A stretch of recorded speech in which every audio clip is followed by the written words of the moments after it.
Can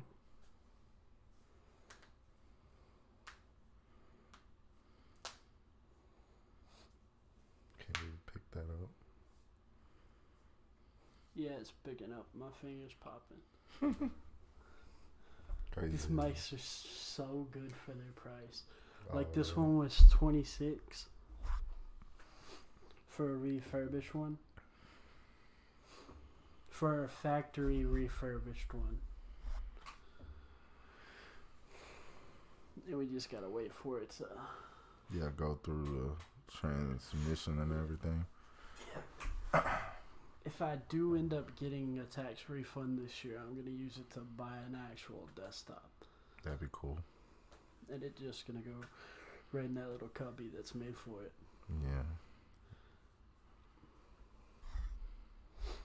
Yeah. Afternoon, guys. It's Corrupted And Drago. with Ramen for the Soul, and today is the inaugural episode of Arcs and the Archetypes, and we're gonna start with Naruto. So, yeah. You got anything to say before we start? So first, when we're talking about Naruto, we're talking about the Jungian archetypes and how those archetypes in Naruto make you better as a person and make you also understand the show to a deeper level than you probably understood it before. So, Yeah, because if you just break it down, like, past the rhetorical level, and you look at it through, like, a religious lens, at the end of the day, Naruto is just a constant retelling of a Cain and Abel story of two brothers duking it out all the time. Like, starting with Hashira and Indra. And then you can look at Hagoromo as, like, Adam. And then Kaguya, since she's basically a god and a mother, you could see her as, like, the primordial chaos that everything spawns from, like the nothingness before God. exactly. Because she does represent, like, a pretty devastating calamity in the story when she is introduced. And the average person would see her as just, like, this big hurdle that Naruto, Sasuke, Team 7, and the rest of the Leaf Village had to overcome. However, in Carl Jung's philosophy, she represents something way deeper and way more, like, hard to explain when you start trying to explain it. So, like, you want to elaborate on that further? Well, first off, when you look at it through a Jungian lens, it feels way less jarring that Way less. an alien shows up. Because for regular humans, like the people on Naruto's Earth were, before she showed up, she's basically God. Like, for all intents and purposes, she'd be God to those people. For real. Like, she has the power over elements and all this other crazy stuff. But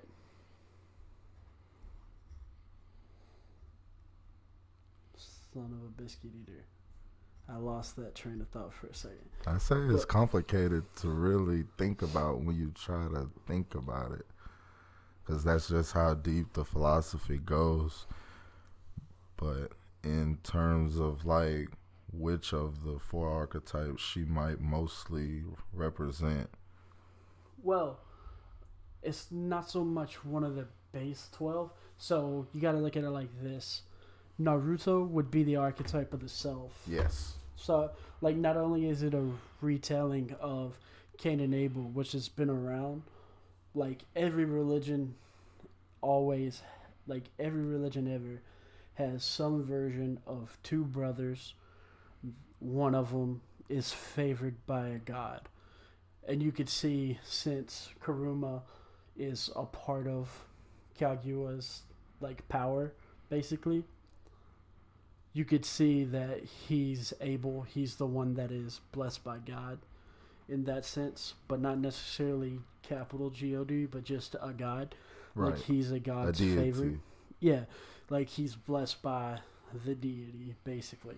But it looks like a curse because Kurama starts out as such like a destructive force. That's how they depict him, just as a monster that's going around destroying the village and causing harm.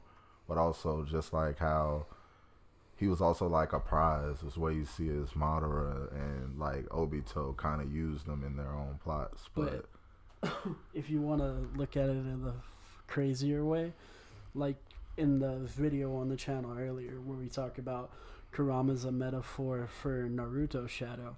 If you think about it, Naruto is actually a metaphor for everybody's shadow. Naruto's just the one that took the time to understand it, because everyone else just manipulates it to use its power. That is a crazy way of looking at it, because everyone else does. Like, when you think about how Madara did it in his fight with Hashirama, when he first wanted to, like, say that the Nine Tails power is, like, just that great, to where he, as an Uchiha, it was, like, an accolade that he was able to control it. And versus where you saw it as Obito is sort of the same mindset. But you see that as, like, Naruto and the other side just thinking about the opposite of Kurama. Like, Kurama's full of destruction, death, despair, and Naruto was the love, the kind, and the well, it's not necessarily that Naruto's the love and the kind, because it's just Kurama in that sense would just be a metaphor for the shadow. There could be other metaphors for the shadow, like Hashirama starts off as basically a warlord. Like, that's the best way to explain it. Like, he's not exactly, but from like the absolute baseline, he's basically a warlord trying to protect his family at the beginning of the day. And so you could see Hashirama kind of integrated his shadow, and that would be the representative, or represented by him being able to conjure a literal god, like the totem of a god.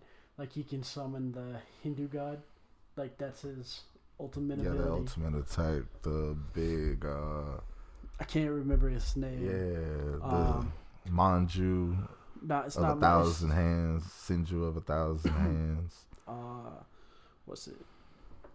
Probably.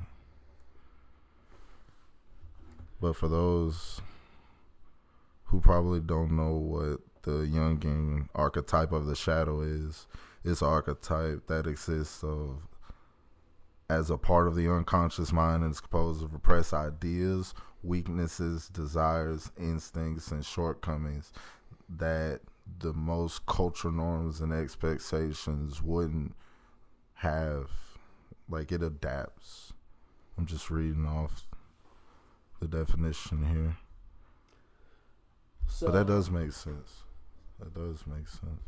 But yeah, you can see it. Hashirama didn't get all the way through the process. Like, he might have integrated a shadow, and that's why he was the greatest ninja until Naruto came along. But he didn't develop a relationship with his anima.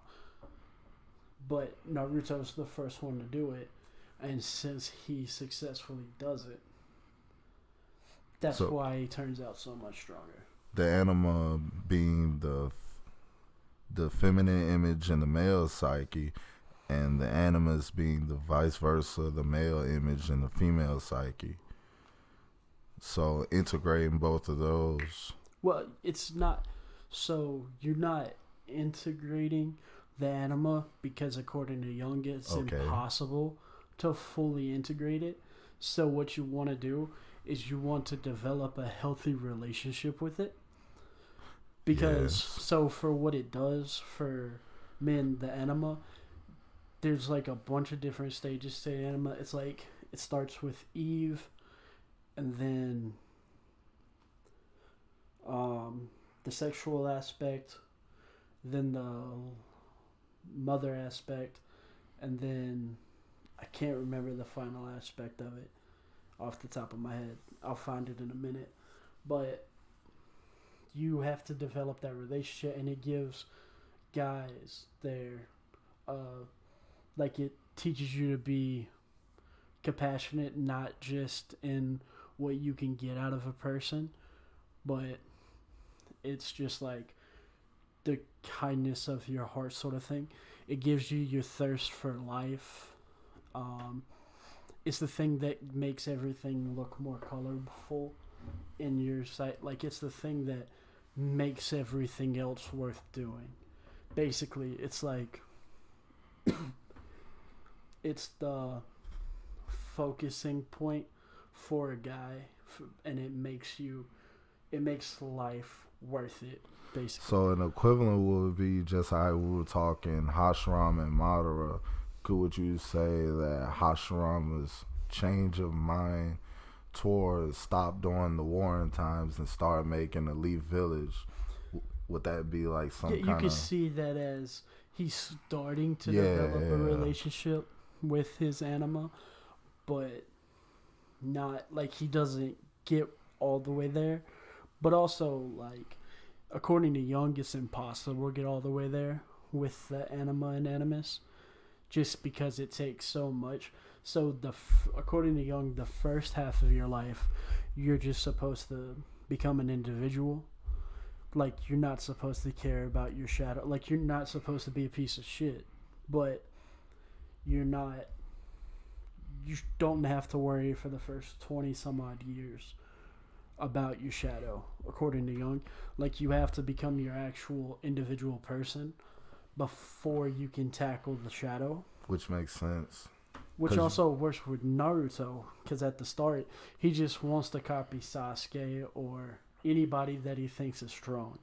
If you remember, he wants to, he's willing to steal the forbidden knowledge to have a jutsu similar to what everyone else can do at his school, because he hasn't become his own true individual yet. That's true, because one thing that was a struggle for Naruto in his beginning is his like range of jutsu.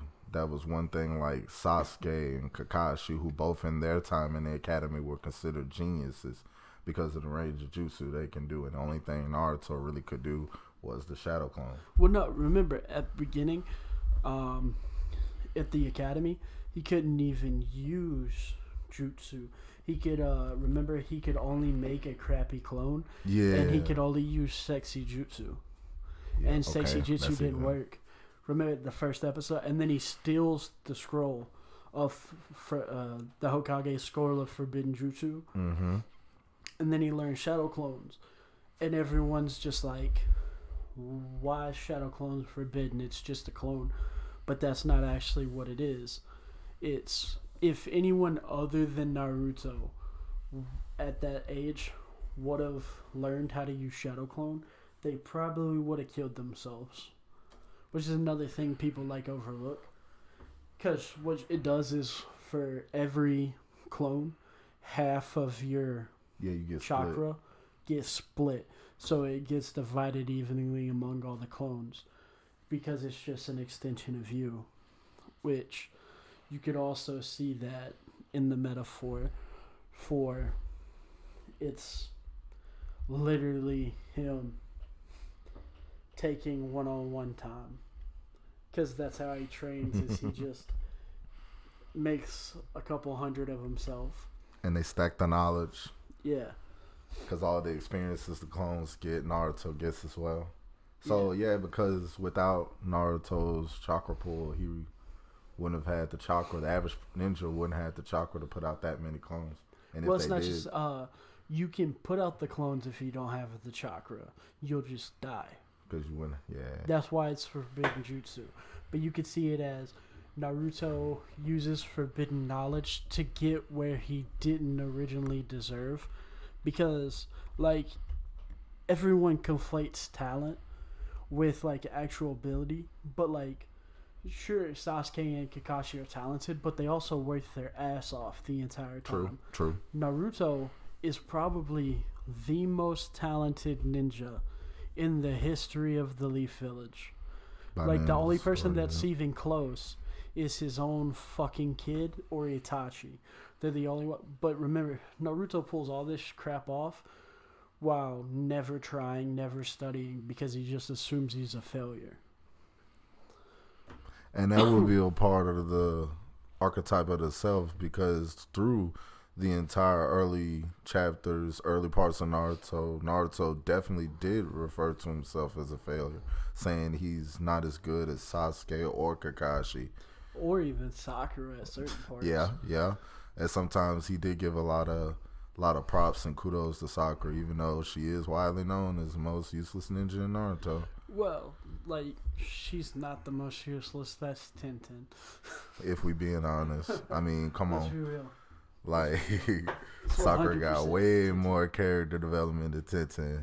Well, it's not just character development. She's so much stronger than Tintin. Yeah. Like, what's Tintin got? Scrolls, A bunch of ninja friggin' tools, ninja stars? which honestly haven't really been upgraded. Like, after Shippuden and Tintin didn't really get that many upgrades. No, I it's think. like the Kaseme fight is the only upgrade she ever got. At the very start of Shippuden. The Twin Dragons. When she did that for the... No. Was it? Yeah. That It's is like when it. She did, yeah. She went from just like big ass ninja stars to having spikes, the spike balls. I don't know what they're actually called. It's like shitty Kusarigamas. I think that... I don't know the name of them either, but I do know what you're talking about. But yeah, so we need to put a little bit of respect on Sakura. Fair. And then fair. when we get to the end of the show, we can take it all away because she loses it. But, so, I guess the best place to start with explaining how the archetypes help with Naruto is to start, like every good story, at the beginning. Yeah. So, the beginning, we just learn Kurama. Well, we don't even learn Kurama's name until, like, I think episode... It's deep down there. It's like episode... crap, I don't even remember. Because they just call him the Nine-Tailed Fox Yeah, forever. no, I don't think we learn his name until Naruto actually starts trying to, like, learn to control Kurama. No, we learn it before... Do we Hold learn on. it This shit before bothering me. he meets Jiraiya. This So- shit is bothering me.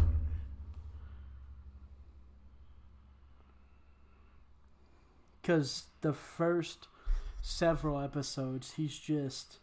329. No, that's where Naruto learns his name. I'm talking about us. Like... 326. Because he learns... Like, people know Kurama's name before. But it's like... But yeah, he doesn't learn Kurama's name until, like, super late into the show. Like, everyone just calls it the Demon Fox. Yeah. For, like... A long I think time. Jiraiya's, like...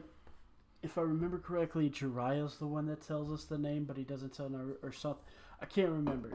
We know Kurama's name before Naruto does, and I can't remember how. But Naruto doesn't know what his name is.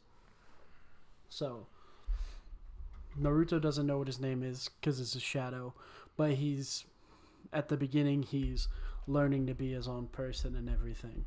Which could be why the third Hokage doesn't really take that good a care of him from just like a narrative device.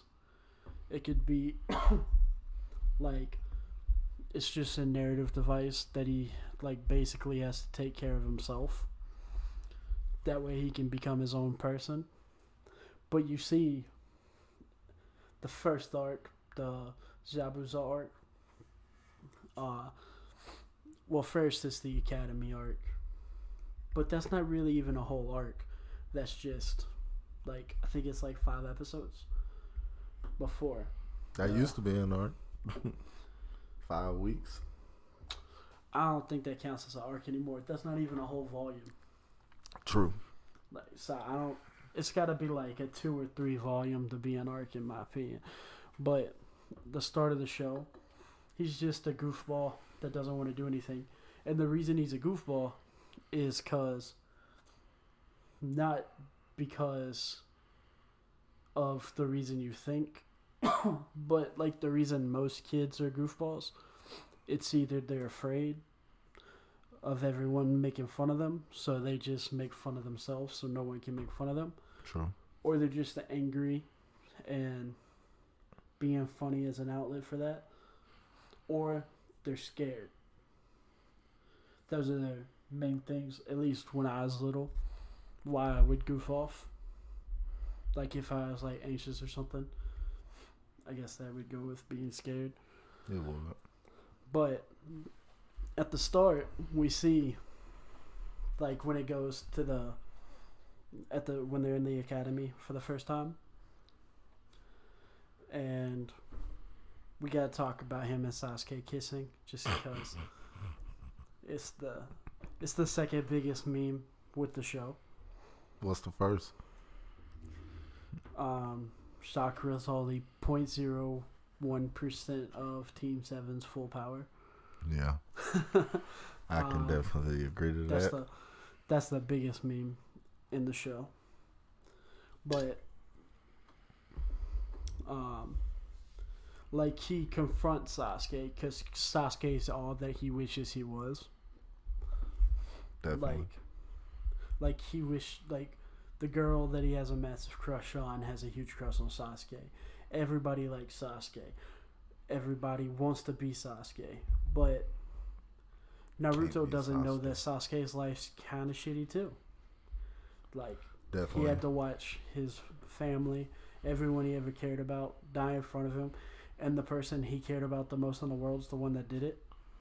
Yeah. And at that point, we don't know any of that. Naruto doesn't know any of that.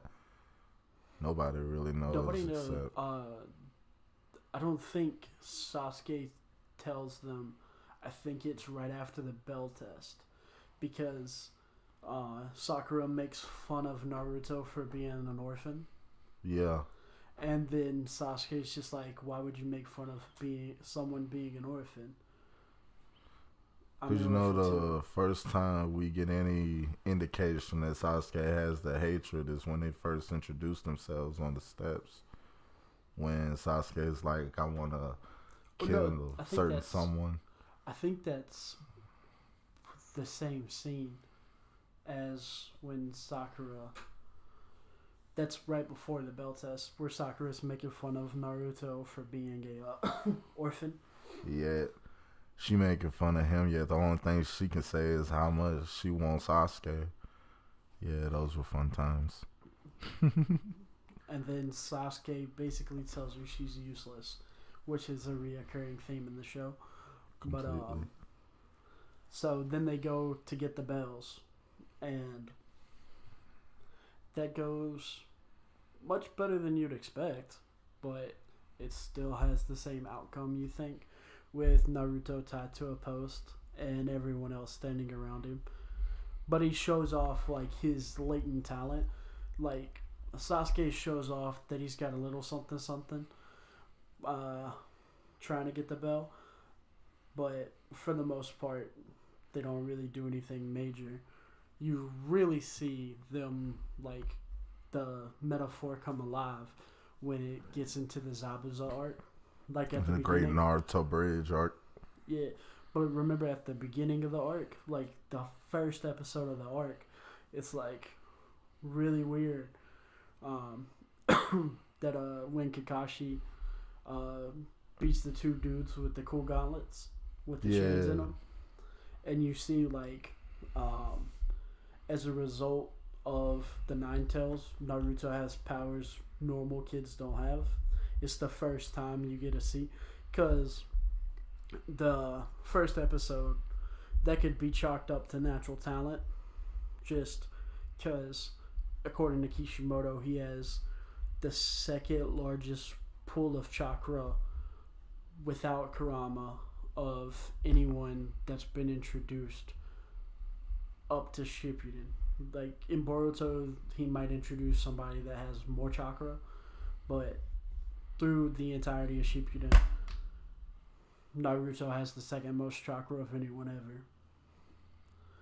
And so, the fact that he gets potentially poisoned in that episode, though, he shows his resolve that he doesn't care what it's gonna take. He's not just gonna be Hokage anymore, but he's also gonna beat Sasuke while he's trying to cut the poison out of his hand. Mm-hmm. And he like gives the whole "It's my ninja way" speech for I think the first time. One of those first important times. Cause like he might have like Probably in the academy a couple times. no, he might have been like I'ma be Hokage, but it's like the first time that he explained like his ninja way. Right. Is what I mean. Like not the I'ma be Hokage speech, but the nothing's gonna stop me from being Hokage because I do what I say I'm gonna do, and doing what I say I'm gonna do is my ninja way. That part. I think that's the first time he does that. But Kakashi comments that the fox spirit is kind of scary for letting a pretty deep cut because Naruto just digs into his hand with the kunai to try to get the poison out, which wouldn't work normally. Even I think Kakashi comments that the chakra from the fox like dealt with the poison itself while he heals almost instantly. And then the Zabuza fight, the first one, you see him and Sasuke finally work together. And like they even almost get Zabuza because like we know Kakashi 100% would have won if he didn't have to protect the kids. Like that's pretty much confirmed. Like we know for 100% fact if he didn't have to stop the kids from dying, Zabuza would have got like insta clapped. Of course, because you see the experience difference. You see every time that Kakashi's saying anything, he has to stop Naruto from doing something. Because you got to remember, this is their first mission. Like, their first real life challenging mission. So, of course... Because, remember, it's not their first mission. Their first mission is getting the lady's cat. Well, if you want to count that. At least I believe that's the first... I think that's the first mission we see is them saving the old lady's cat. Yeah. But definitely Zabuza and Haku, they was definitely a challenge, the first memorable challenge. But the big thing about that arc that's important for the metaphor of in the story is it's the first time anyone ever sees Naruto as more than a nuisance. Like Shikamaru is probably Naruto's best friend, but Shikamaru didn't see him as an equal, as a rival. But the fact that the most, don't want to use the word talented, but the best ninja of his generation to that point, being Sasuke, sees him as a potential rival is what like makes Naruto say, I actually got a chance at this. Because like we don't know with Cain and Abel much outside of the basic story of one was favored by God so the other one killed him, but we can assume that they had a brotherly camaraderie with each other, you know? Yeah. Like, we can assume that they were brotherly. And so this is the first time we see Naruto and Sasuke being comrades in arms or brothers in arms because they're basically child soldiers. At that point, yeah. I mean, that's what the whole Naruto setup is. Child soldiers going to fight for their country and whatever their leader tells them to do. Yeah.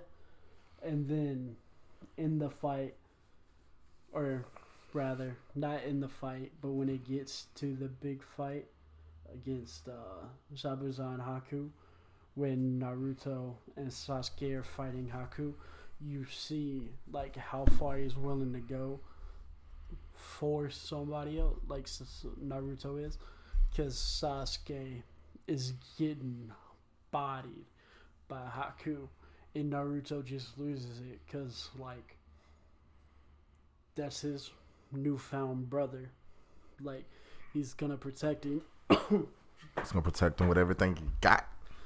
So that's the first time we see him actually technically he gets like the whiskers in the first episode, but we don't know what that means. But the first time he actually uses Kurama's chakra is in the Haku fight. Mm-hmm. And he doesn't body Haku, but he definitely evens the playing field. Like him summoning the power, remember, shatters a bunch of the mirrors and forces it to not be like that anymore. Forces the ice mirror jutsu not to work anymore. Or at least not work how it did work. Because one a good metaphor for this being how you see Naruto finally use, or that was his first time using the Nine Tails chakra, and ironically against an enemy that uses mirrors as an attack. So Kurama being a metaphor for Naruto's own shadow versus seeing it in the mirrors for the first time is kind of cool. Like when you think about this, just how him first seeing us, even as the audience, first seeing the Nine Tails chakra manifest, and it's against an enemy that's using mirrors. So it kind of like him seeing his own shadow for the first time. Well, not just him, but everyone. Because remember, Sasuke is scared. Yeah, and that's another thing too, because you think about Sasuke and their relationship at the time, how he viewed Naruto, him seeing Naruto like have that power when this entire time he's been viewed as useless. It's just also very pivoting and a very like pivotal point of the story, even in Sasuke's story. Yeah, it's the thing that starts Sasuke on the path to go with Orochimaru eventually. It's like the thing that sows the first seeds of doubt in his mind. Like the later on at the end of the Chunin exams, like seals the deal. But this is the thing that makes him go, oh crap, I'm not what I thought I was. I'm not. Yeah. So like I'm missing something, and Naruto has it. He finally sees himself. Well, it's not just that. It's so like with the shadow, it's all the capability for violence and everything that a person has. So as like I think there are 8 in that episode. Sheesh, I couldn't. Because I believe Naruto's. They might be 10. They might be 10. I can't remember. Because I know he goes off with Jiraiya when he's 13. Yes. But I can't remember if they're 8 or 9. But like when you're that young. So at the start he's 12. Oh, he's 12? Yeah. I don't know why I'm thinking he's 9. Fuck, that's my bad.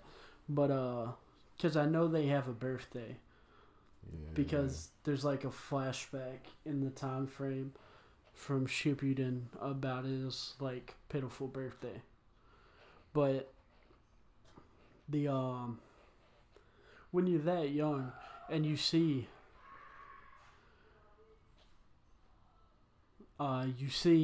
your essentially your classmate, you see like your classmate, a fellow soldier, unfortunately, you see like that he can lose himself to rage like that and get a massive power up from it because he just accepts his ability to kill. Like that's gonna fuck with your head as a kid. And then big time. And then Sasuke's entire goal is he wants to kill somebody. I don't think he told who it was yet. No. Yeah, I don't think he tells Naruto until the tuning exams, the plan, like what he's trying to do.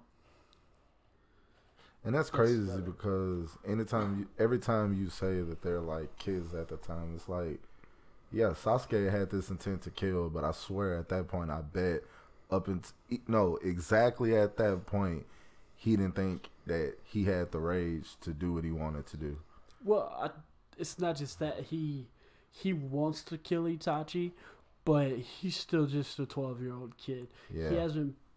He's probably, like, not to cut ahead, but when he runs into Itachi again, he doesn't have it in him to kill Itachi. That's still his big brother, like, in his head. Like, we later learn why it's like that, but we know he doesn't have the capability, but he just saw somebody that 6 months ago he thought was a piece of shit loser exhibit that raw potential for violence and anger. Raw rage. Yeah, raw rage that just let him go. Like, somebody that he just started to see as a potential rival, not even actual rival. Right. But he started seeing him as someone that could be his rival, someone he could test his mettle against. He learns that he's missing something Naruto has. And that, like, sows the first seed of not just doubt, but the power hungry, that sets him on his journey to want more power. Well, not just that. It's like, for the metaphor's sake, or it being the archetype of Cain and Abel, it's the thing that shows him God's mod on Naruto and not him. Like the thing that shows him Abel's God's favorite, not him. Yeah, I can see that because, because Naruto had that power. Like, when he first saw the Nine Tails, like, I can imagine how shook Sasuke was and seeing this brat, this loser got this power, and I'm supposed to be a genius. I'm supposed to be the guy that knows all this, that's favored, I wouldn't even say worked hard at that point because he was just using his natural ability at that time. Remember, he trained, like, hella hard when he was, like, a little kid. Well, yeah, the Uchiha way. Because his dad wouldn't talk to him unless he could do what Itachi did. Yeah, Fireball Jutsu moment. Yeah. And he trained and practiced so hard, so where his Fireball Jutsu was bigger than his dad's. So, yeah, exactly. So, in that same moment, this guy, I've trained hard to do all this, and this guy just has this power that no one knew about that. Yeah, that even surpasses what he sees as his blessing in the Sharingan. Right. Because the Sharingan couldn't do shit to Haku. He was still too slow. But here comes this little punk that hasn't taken shit serious, that I could beat in a fist fight. Yeah. That I could kill him if I had to, sort of thing. But then he finds out you couldn't touch him in that situation. That's gonna fuck with your head, especially when your goal is to kill the person that took everything from you. That's so much stronger than Naruto. Like, he knows his brother's so much stronger than Naruto. So the fact that Naruto is stronger than him now, like, that just, like, broke something. Yeah, because in that moment, you can resonate with that because you see, it's like this big hurdle almost kind of just appeared, like, out of thin air. Because imagine, you had everything figured out. You were going on your mission. You've been training and all that. This guy's a loser. You're going to have to carry him. You're going to have to look out for him. He literally did carry him. He did. Literally. But in that sphere of, like, knowledge and that moment, you see this guy just get more powerful than you could have thought you could get at that point, that this entire time you thought he was never capable of. and then that hits you like a ton of bricks. And now it makes kind of a little more sense why this man did a little strange things for some change to get some power out of Orochimaru. If you know, you know. We all know Orochimaru a little sus. And after that little mind blow, I kind of see why Sasuke did it a little bit. Kind of see it. But I can see him being shook. I can. But yeah, that's gotta be what it is with that. But so you keep going a little bit deeper with it. And like, so they go from that to the Chunin exams. And so now they're still brothers in arms. Like Naruto and Sasuke are still, like, they've gotten closer.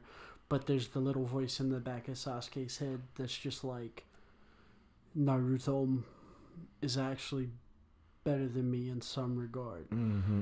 But then going to the Chunin exam, the first thing that happens is Sasuke gets folded by the older group's version of Naruto. The kid that didn't have any talent or whatever. Rock Lee. You want to say? Because, like, I don't like saying that Naruto had no talent. I think that's incorrect because a talentless hack couldn't pull off the shadow clone that he does in the first episode. But the start of the Chunin exams, Rock Lee challenges Sasuke because Rock Lee's just like, is he really as good as he thinks he is? Right. Is he really all that? Like, he really thinks he's this, but in reality he's not. And then he just proceeds to fade Sasuke. Just completely and utterly just wash Sasuke. And so that's another thing in Sasuke's head that's just like, I'm not what I thought I was. I'm never going to be able to touch my brother. All these people. So it's just like, for the sake of the metaphor, like the archetype, it's I guess it would be he's seeing that God doesn't smile on him. It's like in the back of his head. It's God's not smiling on me, and without God's approval, I'll never be able to beat my brother. And that's why he slowly has to sin, because if you can't get the power from God to kill his brother, then he has to get it from the devil. And that'd be Orochimaru. Just like that would be the meta. If you can't claim the power from heaven, you got to take it from hell, sort of thing.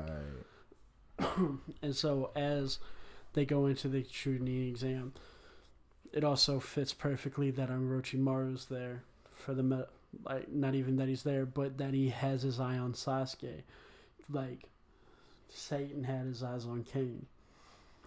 Now it's coming together. Yeah. It's coming together because, you know, Sasuke really did, like, go through hell to get the power that he ended up using to face his brother. And Orochimaru being probably at that moment in the story being a good comparison to Satan. Well, it's not just that. So the traditional thing of Satan, like the original archetype of Satan, is a dragon, right? Most West or Eastern mythological dragons aren't drakes like we're used to. They're serpentine. Right. So you could see the fact that Orochimaru, who's actually based off a Japanese myth about the Orochi, which is essentially the Greek Hydra, but much stronger and more dragon-like, which is another big thing. He's more dragon-like and more powerful. He's basically a demigod, the Orochi is. And it's essentially a Japanese type of Japanese dragon. And Orochimaru, who's literally named after him, could be seen as the not necessarily Satan, but a metaphor for the Satan that whispers in Cain's ear. Yeah. What he needs. The conscious part. What? I guess the conscious part, but he's just egging him on a little bit more. Because when he shows up and beats the shit out of Sasuke, bites him, leaves him with his curse mark. Leaves him with the curse mark. Just like the mark of Cain. You could see it as the mark of Cain. And that is a good comparison.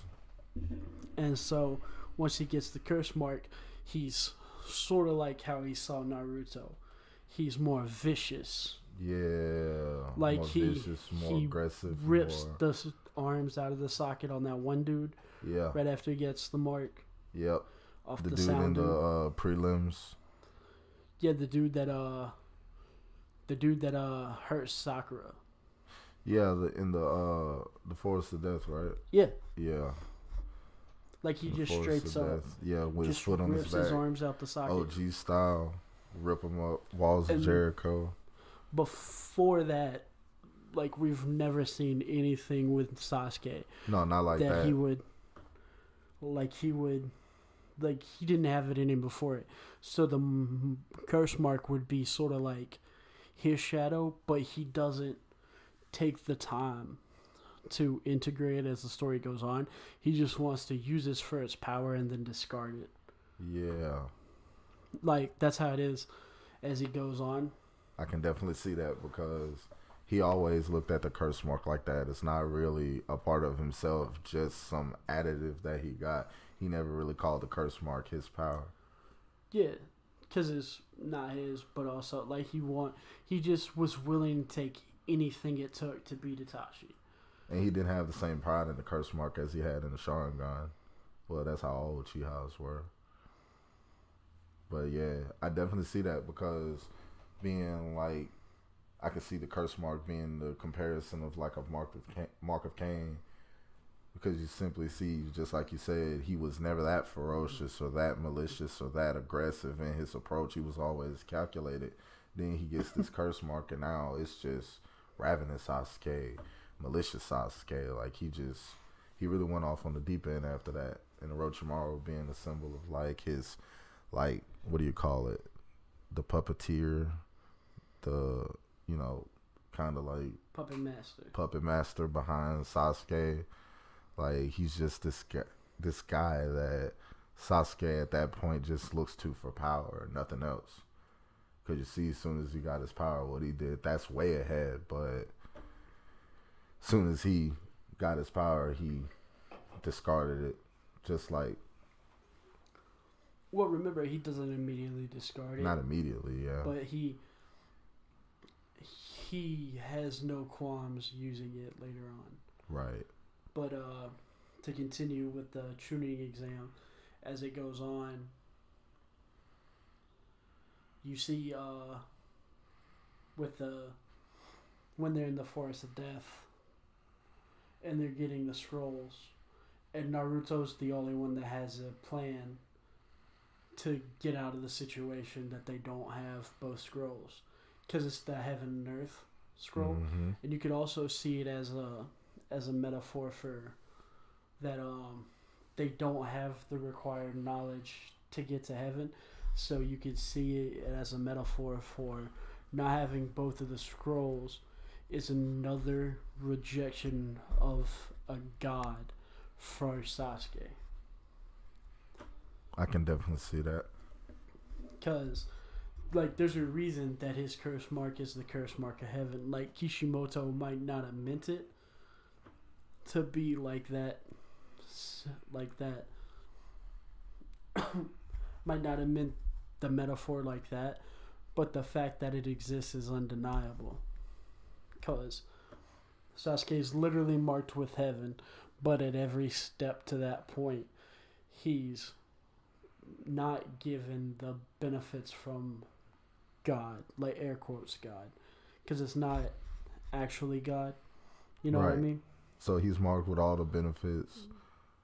It's basically a pervasion like he's marked by a false god, like he's marked by the devil basically, or the marked by he's marked not by God but by the absence of God. Okay. Or a god, like he's not blessed by God. He's marked by the lack of a blessing by God. I get it. So the same thing with when in the Great Naruto Bridge arc, when Naruto goes Nine Tails, he sees something he's lacking or something he wasn't blessed with. So it's like magnifying that with the heaven, him being marked by heaven, but him being marked by the fact that he's not. But he's blessed. marked by the equivalent of like a metaphor for Satan. Yeah. In that same thing, throwing it into him that he's not blessed by God. Yeah, he's not blessed by God. He's blessed by the opposite. Right. Yeah. So we see Naruto as having those blessings or being blessed by God, because also he's the one with the solution, and no one else is. He's the one that has the solution. He comes up with the idea to read the scrolls, and you can see it as the idea, or not even the idea, but the guile and the intelligence to read the scroll. You could see it in the metaphor as it's it's proof that he deserves the blessing from heaven, sort of thing. Like, since his power comes from Kaguya, the power from Kurama comes from Kaguya, which for the metaphor would be God. Mm-hmm. Like, air quotes, God. So, when you get to that point, you could see, like, it's like Naruto's ordained, I guess is the right word. Like, he's looking more and more like Abel as time goes on. Mm-hmm. And then you get to the next part when the first fights, and I can't remember who Sasuke fights. Talking in the actual... The first round. Second round he fights Gaara. Isn't it the other Sound Ninja? Yeah, it was... The one, not the one that's with Orochimaru, but the one that's with the dude that beats Choji. Yeah. And the chick that Shikamaru beats. Yeah. And he, you see that Sasuke's learning a lot, because he's learning to take the power that others have and use it for himself, because he changes his combination that he calls Lion's Barrage and then adds the primary Lotus to it. Mm-hmm. And that's how he beats the guy. Yeah. And you can see that as he understands that he's not good enough, so he picks up little things that will make him better over time. Exactly. And the first easiest thing he could pick from at that moment was from his loss with Lee. That was the most recent. And the other loss in the forest. But it also works with the metaphor that the reason he's resentful over Naruto is because that's not something he can learn. That power spike Naruto got, that's not something you can learn. That's just something you're blessed with. Mm-hmm. Which is why he had to get the curse mark. And the opposite of blessing is a curse. So, since he wasn't blessed by God, he had to be cursed by the devil.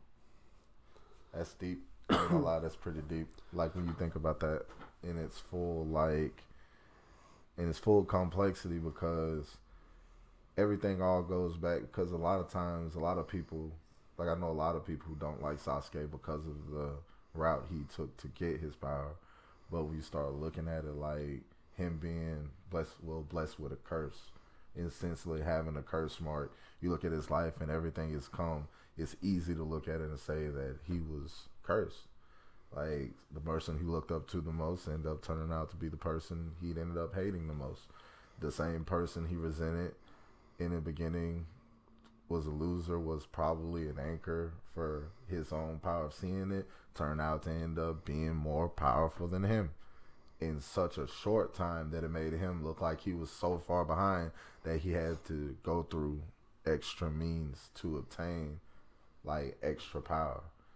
But when you still look at it, it still kind of looks the archetype. Because how do Uchihas end up getting stronger? By looking into themselves.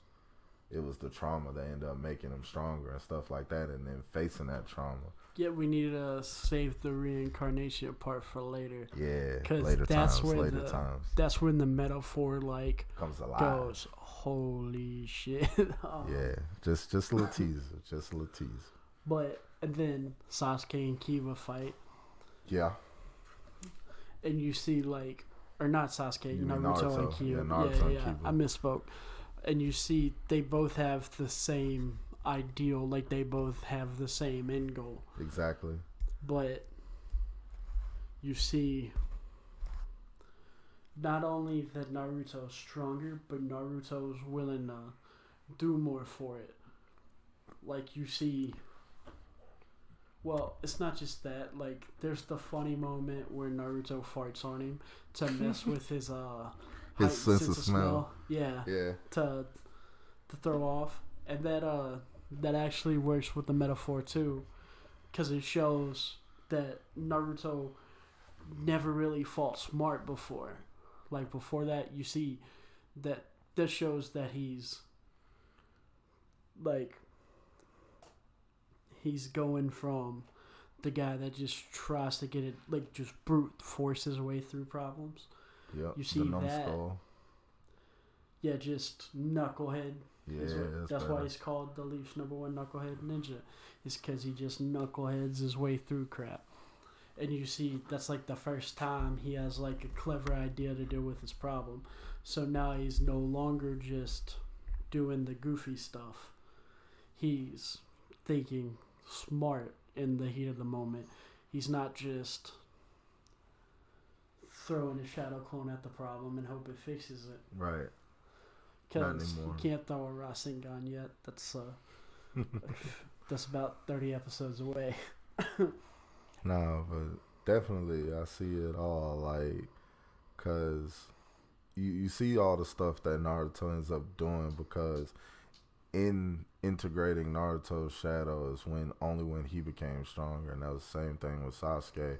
But Sasuke was a little more roller coaster. Like, well, also, I wouldn't say that Sasuke's integrating his shadow. It's Naruto slowly integrating his shadow and going through individuation, and Sasuke's going through individuation, but he's just using his shadow to get stronger. He doesn't care about becoming one with it like you're supposed to, and that's how Naruto keeps being ahead of him. So those are I see the correlation, the opposites.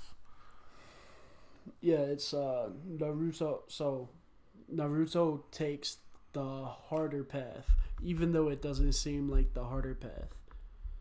No, it's definitely like he's not trying to dominate that part of him.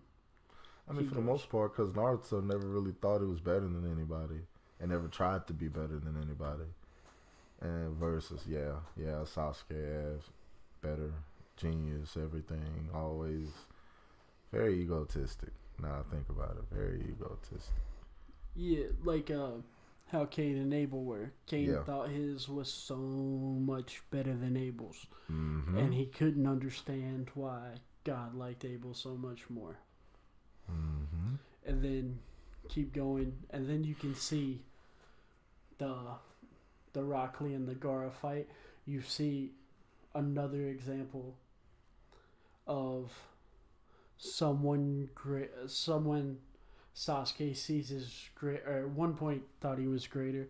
He thought he surpassed Rock Lee, and then you see Rock Lee show off that he wasn't even going like a quarter of full strength on Sasuke, and it just like he was so fast in the fight with Gaara that if I remember correctly, I don't think he could even see him with his Sharingan. Or I think he says something about, I don't even think I could see him with my Sharingan. He said something like that. I can't remember his exact. Or it was so fast he couldn't react, or. Yeah, I can't remember exactly what he says, but he says something along the vein of, I wouldn't even, like when he's thinking to himself, he's just like, even with Sharingan, I wouldn't be able to keep up. And so he sees another person that he thought he was better than surpass him. And then that doesn't even help him at the end of the day. It doesn't even help him. Because, like, Gaara still wins the fight. And it just, like, messes with Sasuke's perception of himself even more. Because he's just like, I finally caught up to Rock Lee, and now I'm better than him. Too, I'm not better than him. He's still better than me. And then there's someone even better than him. Yeah. That have to come. Is kind of introduced as that new monster. Even in for Naruto at that time, you know, during that Shikaku fight and all that. But Sasuke definitely, because he did go off on a big bad deep end after his encounter with Gaara. Yeah, so he's seeing more and more that he can't. Because if you look at it, like, I know Gaara's life has been, like, one of the worst lives in Naruto.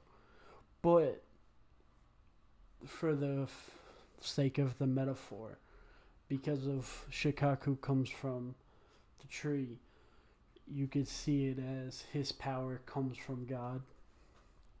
Yeah, his power is a blessing from God. Same way like he would look in Naruto. So, yeah. So Sasuke sees another person blessed with something he's not. And that would drive him even further to go the path of the curse mark. And then from there, when he goes off to train with Kakashi, Sasuke does. And you could see that as Kakashi has the most similar life of anyone to Sasuke out of everybody. So he's trying to, like, show, because he lost everything he cared about, and he has one friend that's a massive knucklehead that keeps him on the straight and narrow. And they both have Sharingan, so they're both the geniuses of their generation. They both have lightning natures.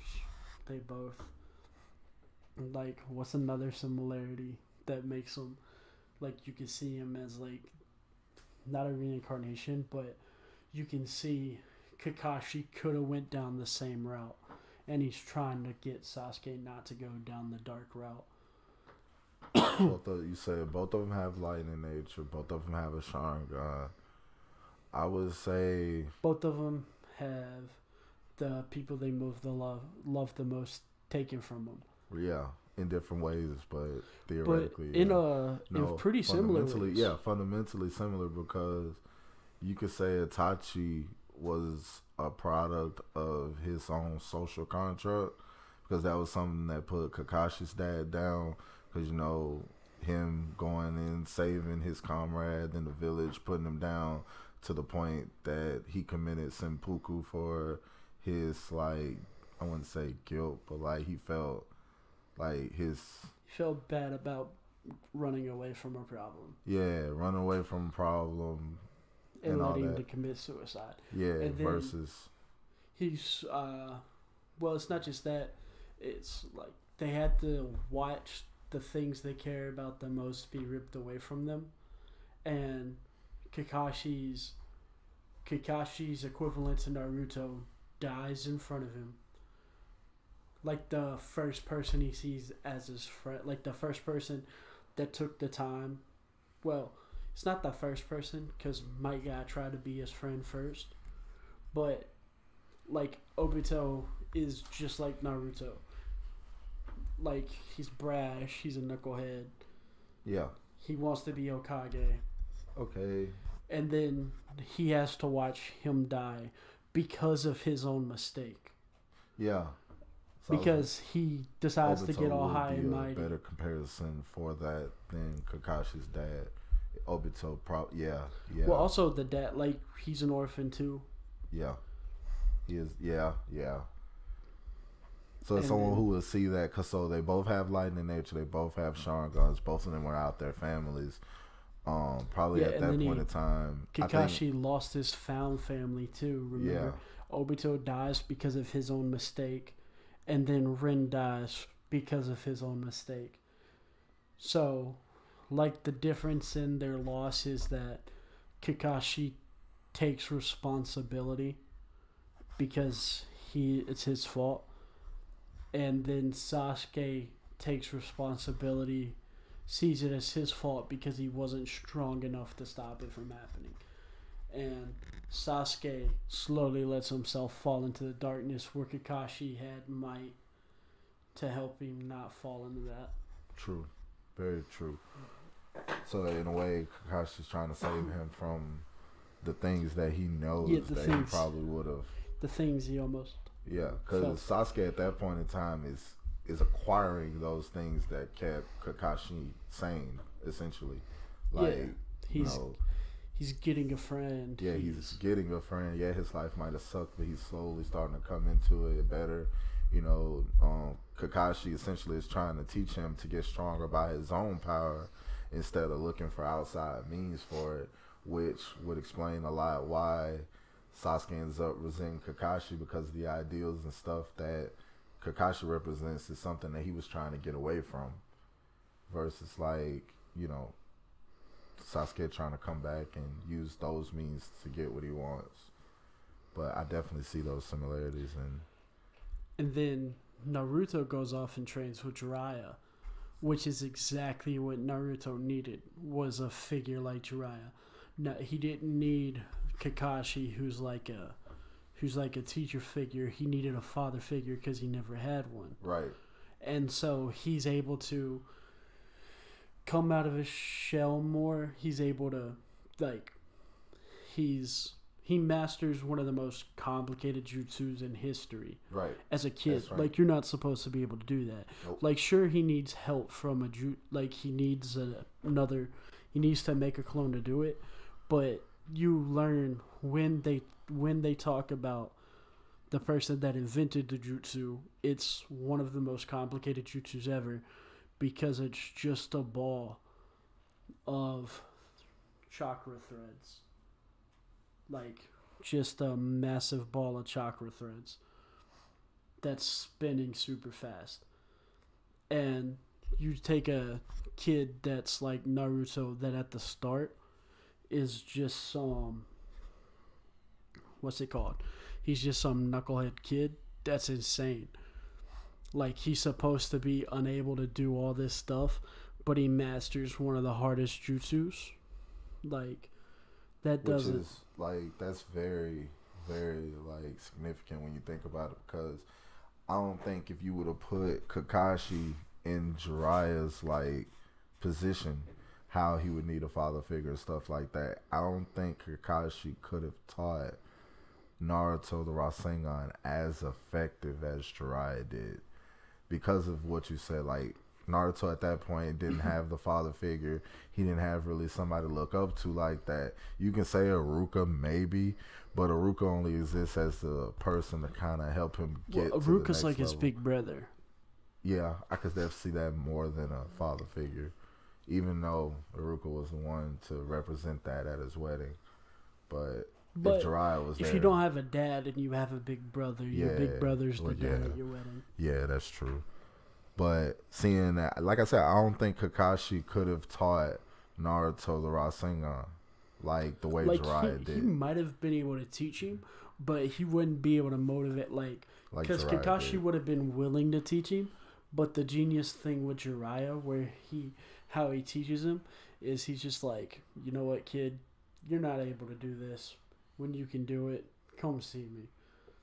Sort of thing.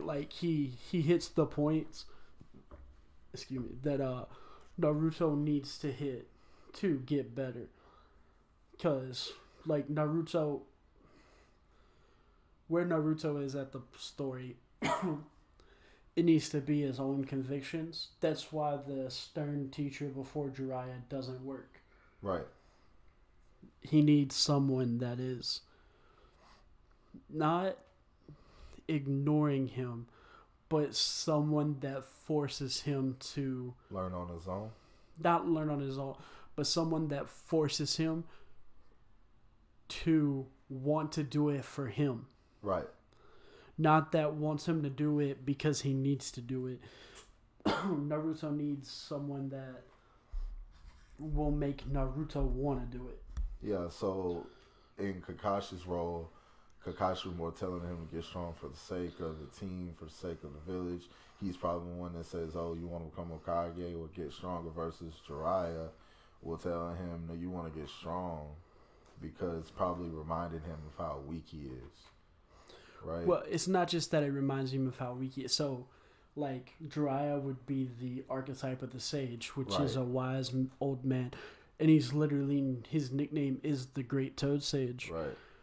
And so, the sage basically brings the wisdom that the hero doesn't want to hear but needs to hear. Well, sometimes the hero wants to hear it, it just depends. But the sage has all the answers. But in this particular one, the sage makes the hero earn the answers. In Naruto, where he's at, he needs to want to know the answers. What Kakashi will show you the answers. Yeah. But Naruto doesn't need that. Sasuke needs to be shown the answers. But Naruto needs to arrive at the answers by himself. Just like how, okay, good way of looking at that, which was before Naruto leaves for training, Jiraiya's reason, if I remember correctly, him telling Kakashi, because you say the sage is one that has all the answers, that has all the wisdom. Jiraiya knew the Akatsuki were after Naruto. He had that conversation with Kakashi telling him. Well, remember, the reason that he knows what the Akatsuki is doing is it's not 100% confirmed, but Kishimoto hinted at the reason that it's like that is that the only reason Itachi joined the Akatsuki is because Jiraiya asked him to be a spy. It's not confirmed, but it's heavily implied. That's why he because we know that Itachi, since he hasn't had the 2 years of the sickness destroying his body like he did in Shippuden, we know just from their rough power levels that, especially with Kisame, Jiraiya 100% loses to Itachi. Yeah. Especially when we see an Itachi that's not sick at the end of the series. Like, we see what he can do when he's not sick. We 100% know that Itachi would beat the fuck out of Jiraiya. Like, strategist extreme extraordinaire. Well, it's just that he kind of hard counters Jiraiya's fighting style too. Even more so than Pain. Well, remember the thing. Remember Jiraiya hard counters Pain. Yeah. Sage style hard counters the what's it called? The 8 pass. What, 6 path power? Or 6 path. What the fuck am I thinking? 8 path. But yeah, it completely counters that. Sage does. But Genjutsu and stuff like that completely counters Jiraiya's fighting style. Plus he had Kisame, who is, we learn, like the 4th strongest Akatsuki, I think it is. Because it's Pain, Itachi, Obito, right? Yeah. Well, we don't know who's stronger between Itachi and Obito. But we know Obito is stronger than Konoha. I think is how you say her name. I always fuck up saying her name. Huh? Talking about Konoha? Konoha, yeah. I always fuck up saying her name. We know because she tries to fuck up Obito and Obito's just like, that don't work. So we know like the rough power levels, and we can assume Kisame is stronger than her because we see later on how much stronger it takes we can roughly see how much stronger Kisame is than her because of how might guy handles Kisame. Right. Versus how Obito handled Konan. Yeah. Well, it's not just that. We know that Guy is one of the strongest people ever. Yeah. Way later on, we learned that he's like in the top 10 ninjas of all time. So, 8 Gates, man. Ain't no yeah, joke. like, and going 8 gates, you're not exponentially stronger than open. I think he opened 6 against Kisame. I'm pretty sure it's 6. Yeah. When he punches the air so hard, it turns into the picture of a tiger. Yeah. Guy himself hilarious. is just a hack, man. Like he's just hacks. But back to the tuning exam thing, it's Jiraiya is the exact type of teacher Naruto learns, because he doesn't force Naruto to learn. He forces Naruto to want to learn. Yeah. When Kakashi doesn't he's exactly what Sasuke needs, because Sasuke doesn't need a father. He already had a father stolen from him. He just needs a teacher. Right. Yeah.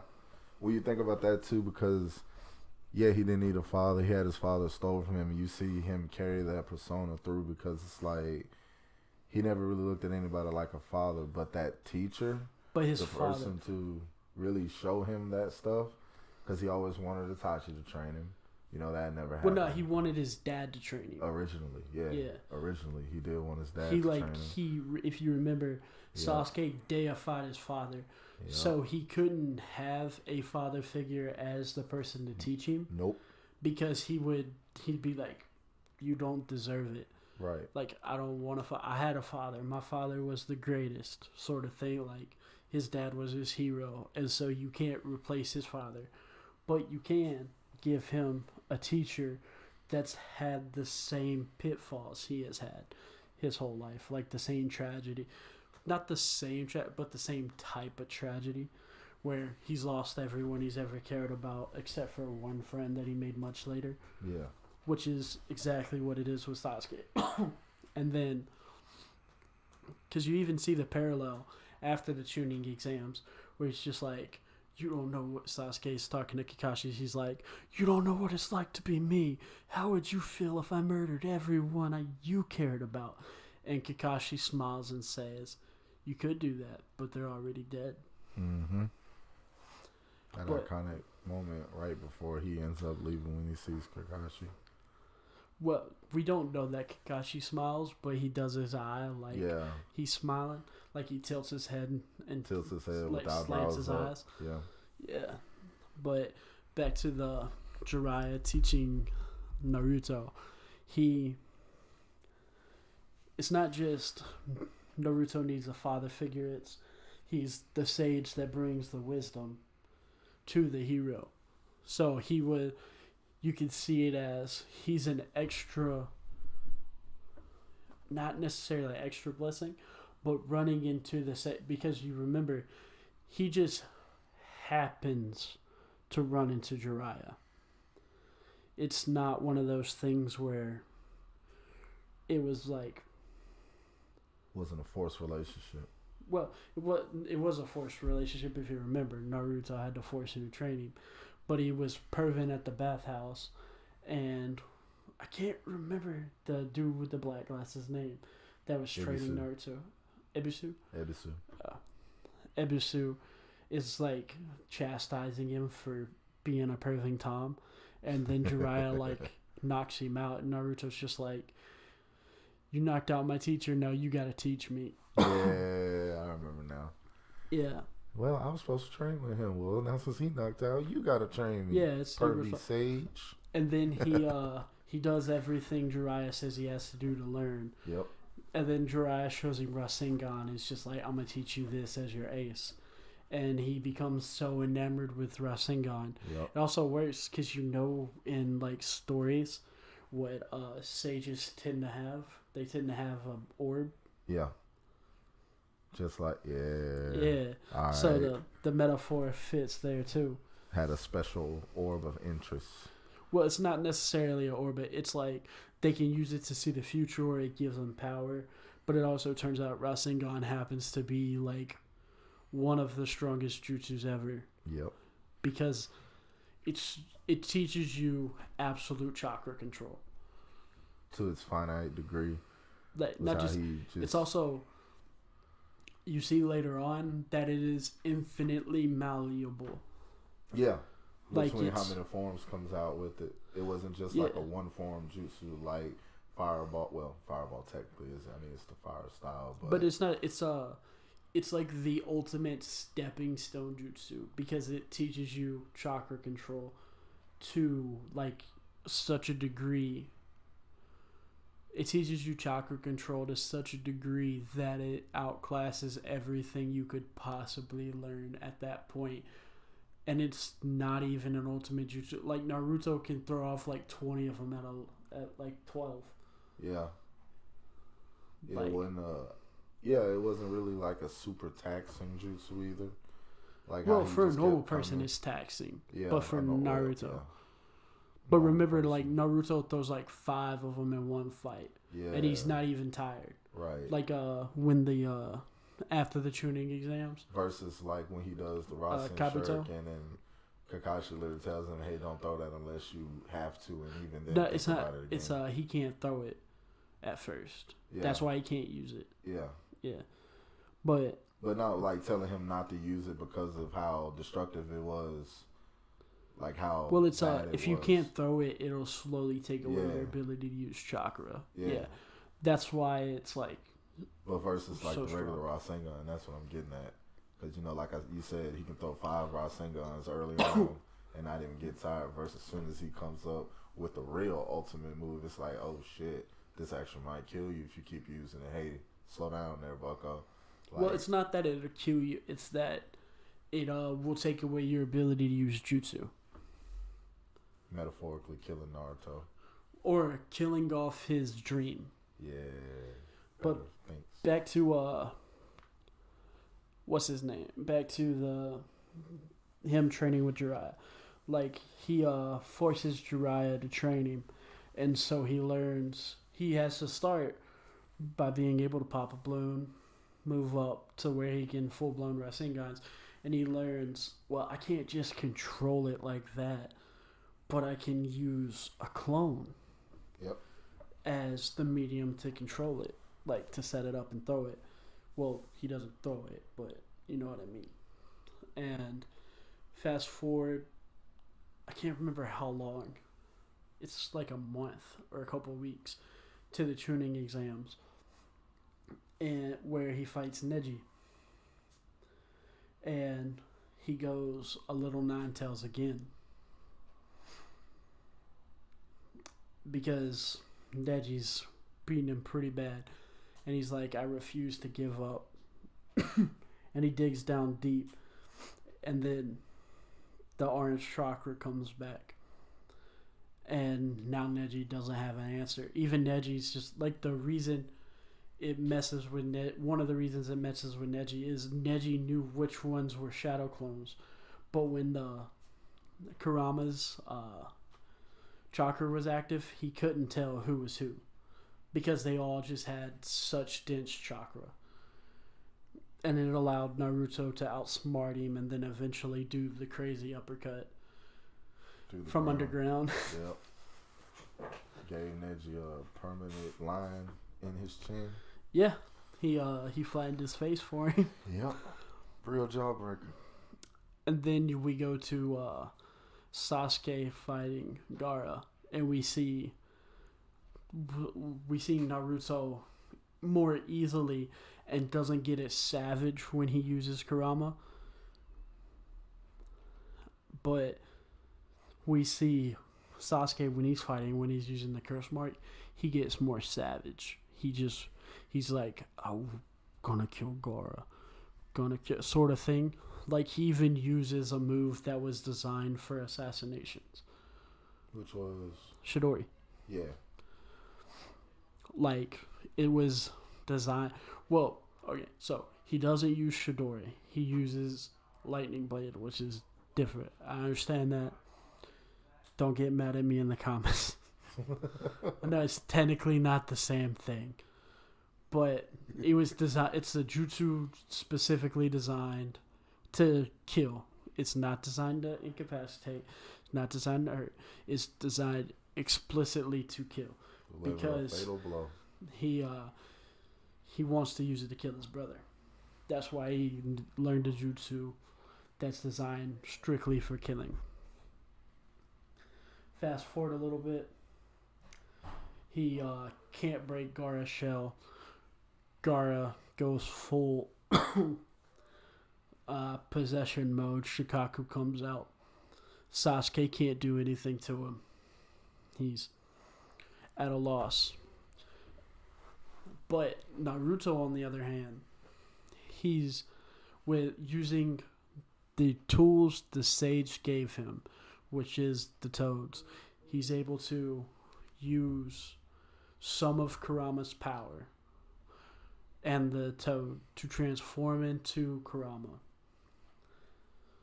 They use transformation jutsu to turn into Kurama to stop Gaara's rampage and beat Gaara. Something, what's it called? Something Sasuke couldn't do. He couldn't even hit Gaara for real in their fight. Right. He could I think he scares Gaara into going into the shell is the exact thing that happens, if I remember correctly. But that's all he could do. He could just scare Gaara because he was so fast. But Naruto just straight up beats him and then explains to Gaara that just because your life's hell doesn't mean that it's worth destroying it. He explains to him that he gets the hatred and everything, but you have hatred, but you don't have to give it power. Yeah, not just that. It's you have hatred. You've been through hell, but being in putting other people in hell won't make you feel any better. Yeah. He basically pulls him out of his despair.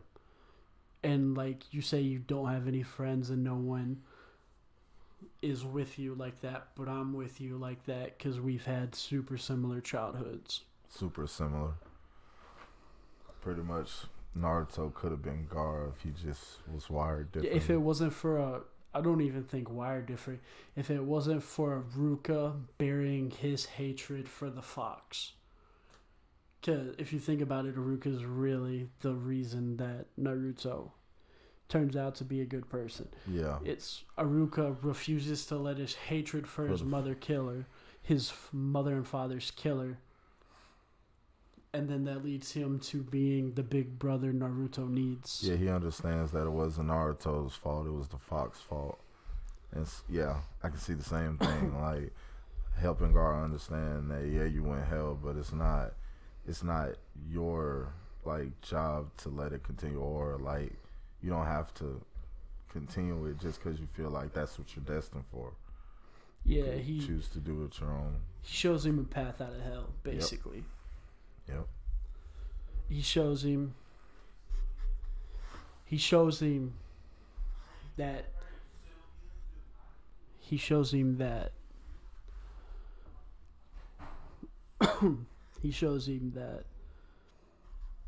the darkness that he thought he was trapped in, he showed him a way out of it.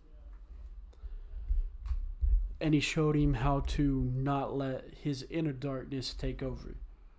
Which would be, he showed him the importance of trying to integrate your shadow, basically. Right. Even though Naruto doesn't understand that concept himself. It's a starting point. Yeah, he understands that he has to control the thing inside him. And because at that point in the story, I guess you could say Gaara had been eaten up by his darkness for so much that all this just made perfect sense to him. Because I say at a point, Gaara was pretty much in that darkness limbo that, he understood the darkness at that point. So getting that different... I don't even think is that he understood the darkness. He was just trapped in it so long. that he only knew there was darkness. Right. Like, he didn't understand it. He was just stuck. It's like when your shadow takes over and you're just stuck there. Yeah. And that's basically how Gaara was until Naruto showed him, like, there's a light out, bro. Like, Right. you don't have to give into this thing. You can. You don't have to give into this thing. You can. You can use it to make you better. Like, it's not a curse that you have it. It's actually a blessing in disguise. It's like, sure, it costs you a lot, but you can use it to help others not be in your situation later. Like, that's basically what his Data Boyo speech there is. Yeah, because it makes sense after talking about that and then seeing Gaara go on to actually become the Kazekage, which in other words achieve Naruto's dream of becoming Hokage before he did. Wow, that's actually pretty crazy. Yeah. When you really think about that, because Naruto, like Gaara and Naruto come from the same kind of background. Both of them have a tail beast into them. Both of them viewed as real symbols of destruction inside their respective villages. Just for them to miraculously meet each other, and Naruto pulling Gaara to his side, helping him understand that, yeah, you went through darkness, but there's light on the other side. Your darkness actually can benefit some people around you and make you become something better than what you are. And he takes that and just runs with it and just, you know what, forget that. I'm finna go leave my village. Yeah. And he uses bro, that lesson. that's crazy. I'm actually looking at that in a deeper like view now, because like, you know, I always thought it was crazy that Gaara became Kazekage before Naruto became Hokage, but you know, it makes sense. And even now, thinking about it this way, it makes even more sense, because, I mean, I wouldn't say Gaara is stronger than Naruto, but power-wise, at that point in the story, Gaara has some powers that was very, very much so unique and different than what we saw.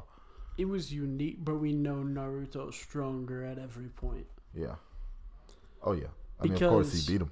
Well, it's not just that. It's Naruto's power is that he can, if you continue with the metaphor, where Naruto's a metaphor for the self.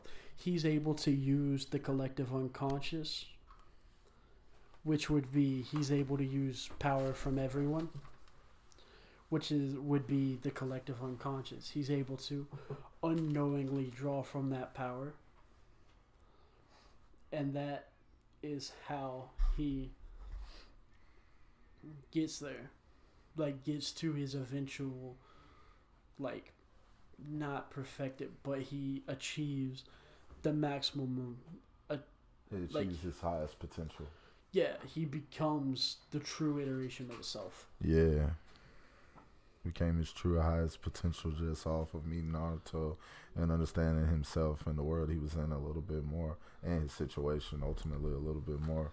Because I think at that point he even thought of his powers as something like worth a crap at that point either. Like, I'm pretty sure that he understood he was just a vessel for Shikaku and everything that he did, and then he gets led out of that mentality into something greater, and it's like he became essentially like what Naruto's trying to be. That's crazy. That's really crazy. And then after that, we have first it's the Itachi and Kisame show up to take Naruto, and Jiraiya stops that, and Sasuke sees Itachi again and understands that the gap between them so big that if he doesn't do something drastic, he'll never be to where he can kill Itachi, so right. He doesn't have a prayer. Because you see, we talking about the apartment hallway scene when Sasuke sees Itachi for the first time in the story. Well, really in the first time since he killed the clan. Yeah, the first time in, I think it's like 5. It's some years. 5 or 4 years. I would say 5. I think Sasuke was 8 when all that happened. Then that's 4 years. Yeah, somewhere around there. Yeah. And he sees him, he finally learns this new jutsu. He's been working blood and bone to perfect the Chidori, thinking it's just like how we said earlier, it was a jutsu meant to do nothing but kill. It was all powerful.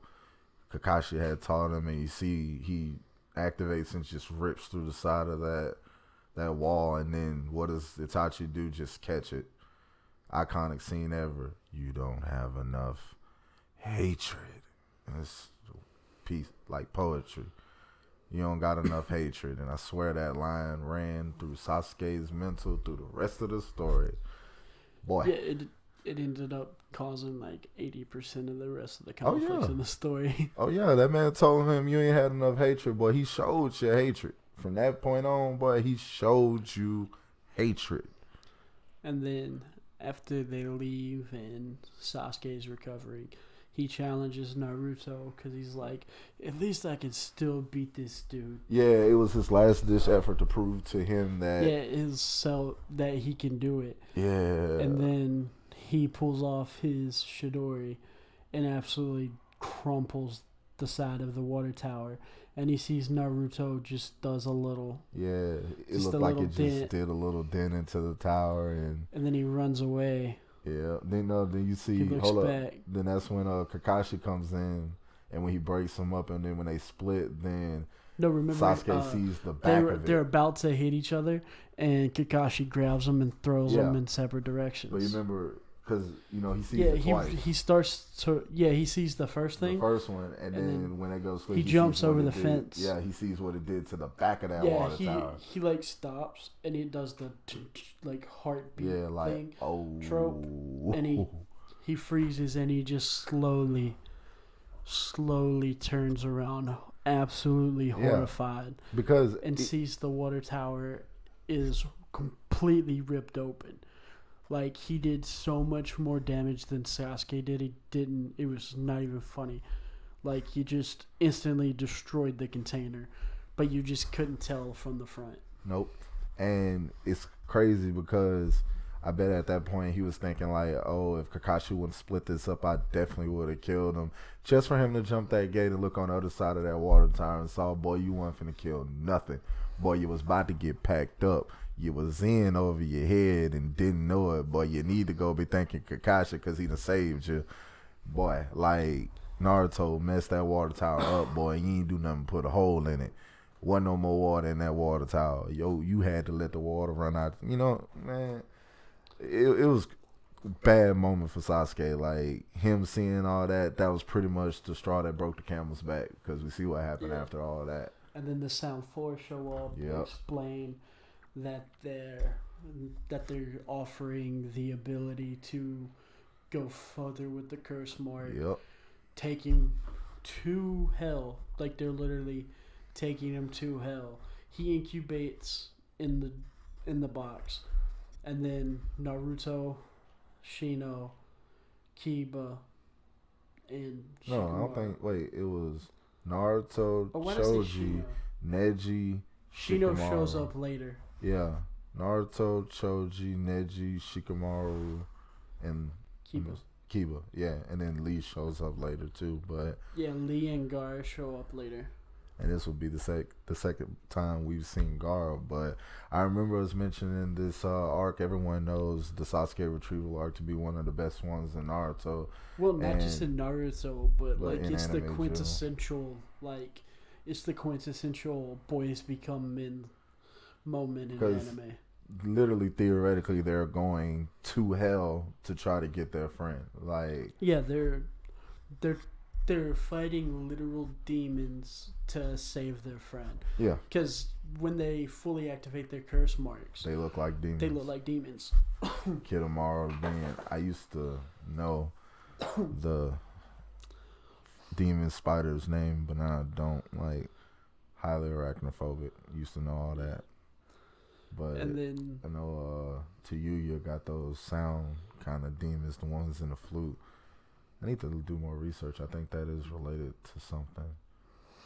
And Sakon, the two-headed demon. Then you got, of course, Kimimaro being bone related, and him looking like some kind of incarnation of. Can't think of it. But they all are like clear, like maybe not directly inspired right, not by directly. demons, but they look like demons when they transform, when they go full curse mark. And then Naruto and Sasuke have the first battle in the valley. Yep, final valley. I remember seeing that as a kid. It was one of like probably the only thing cooler was watching Super Saiyan for the first time.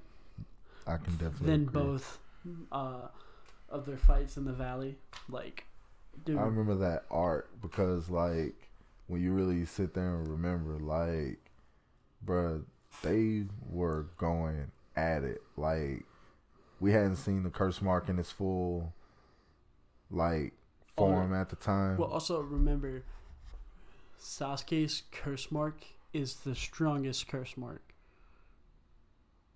of those of the four, the five. of the five. Yeah, because remember, he gave Kimimaro the curse mark of Earth, and I can't remember the other ones' names, but the curse mark of Heaven's supposed to be stronger. I think that's Sakon's. No, I don't remember. Who had it? They used to say them. I need to do more research. Promise to God. But yeah, and then the fight with Naruto, Sasuke think he has it, and every time he gets the upper hand, something inside Naruto just gives him that little bit more power. Little bit. Like, first he gets the whiskers and the red eyes, Yep. and Sasuke can't do anything. And then Sasuke unlocks his third Tome, and then he's able to win the fight. And then it forces Naruto to go one tail for the first time. And then Sasuke can't do nothing with that. Then after a while, Sasuke fully opens his curse mark with the hair, and then he gets the black Chidori. And it's hard to say who's stronger. Then I think at that point they're pretty much like neck and neck. The big thing is Sasuke goes for the kill because he wants to unlock his Mangekyou Ghost Sharingan. Yeah. And Naruto aims for the stomach. Naruto's just trying to stop him. Naruto's just trying to save him. Like, Naruto's just trying to prevent him from selling his soul to the devil for power. Trying to save him from himself. Save him from... Pull him out of Hades himself and save him. Yeah, and with the metaphor, you can see that Naruto isn't like, he's not forcing his shadow to help him. He's taking the help from the shadow as the shadow offers it. He doesn't force anything out of the shadow. But Sasuke forces the curse mark to work for him. And then after the Sasuke retrieval arc, him and Jiraiya, by him I mean Naruto and Jiraiya, go off and train for 2 years to hide from the Akatsuki. That way they won't attack the village. Right. Because at that point, Naruto's pretty much a hot spot for them. Like, they're gonna come for him, and they know it. So Jiraiya had already anticipated. That's why he'd go. And then when it gets to Shippuden, the first thing we see is them attempting to raid Orochimaru's hideout. Yeah. Well, it also depends if you start with the manga or you start with the anime. Because I believe the first chapter of Shippuden in the manga is Orochimaru attempting to use the transfer jutsu on Sasuke, and Sasuke breaking through it. And then it goes to the them showing up right after that happened. But the anime opens with Naruto and Ko running through the woods and showing up there. Yeah, showing up at the front of the hideout. And it was at that point we knew what it was. When we saw the snakes and stuff, I remember. And then at that point we got excuse me. And then we have, um, sorry, I keep yawning and coughing. It's been a minute. We have him run into Sasuke. Naruto runs into Sasuke, and Sasuke, you can see he's no longer that same kid. Like, he's so much darker. Yeah, he's integrated that darkness in him at Well, a very noticeable. He has it integrated. It's like, because integrated would mean like he made it part of him. Okay, so It's not. He didn't integrate it. It's that it's overtaken him. Okay, yeah, Yeah. Like, his shadow is possessing him. Yeah, He's not the other way It's around. It's not like Naruto, where Naruto is slowly using his shadow. Yeah, in order to get make him himself out of better. Yeah, to get him to those next levels. Sasuke is just letting his shadow control him. Yeah, he's being like, he's the one on the strings, not controlling the strings. Yeah. He's the one that's being led astray, not him doing the leading. And as you do see that a lot, because I don't really think he ever comes like out of that until the whole debacle with Itachi, but that's later. No, it's still because then after that, he just wants to bring the whole world down. Yeah, he goes to an extremist standpoint after that.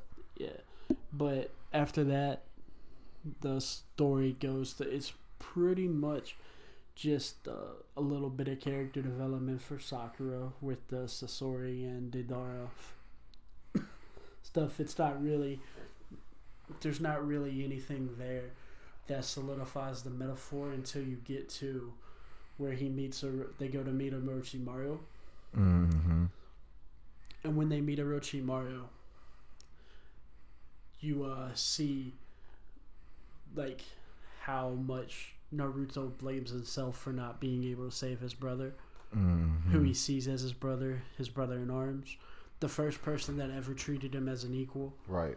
The first person that ever like told him he was worth it, someone showed him that he was kind of worth something. Not that he was worth it, but that he could achieve his dream. Yeah.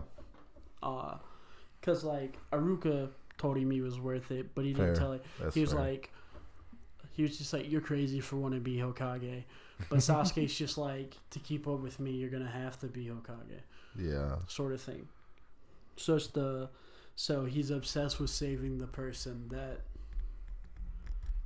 like showed him that he wasn't delusional with his dream. And of course, it hurt Naruto to see just how far the darkness had overtaken, which kind of made his mission to get Sasuke a little bit more important, because he see how far his brother, his friend, had got overtaken by a darkness that he sees that could have easily overtaken him if he would have went the route that he did. And what makes it so significant is Naruto could have definitely ran that route if he wanted to, because we, just like how we said in the beginning, the Nine Tails was looked at like a prize.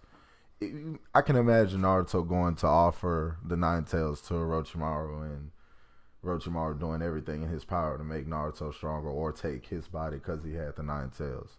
Like, he could have took that route, and seeing that, how Kishimoto interpreted just how bad the darkness took Sasuke in that opening meeting.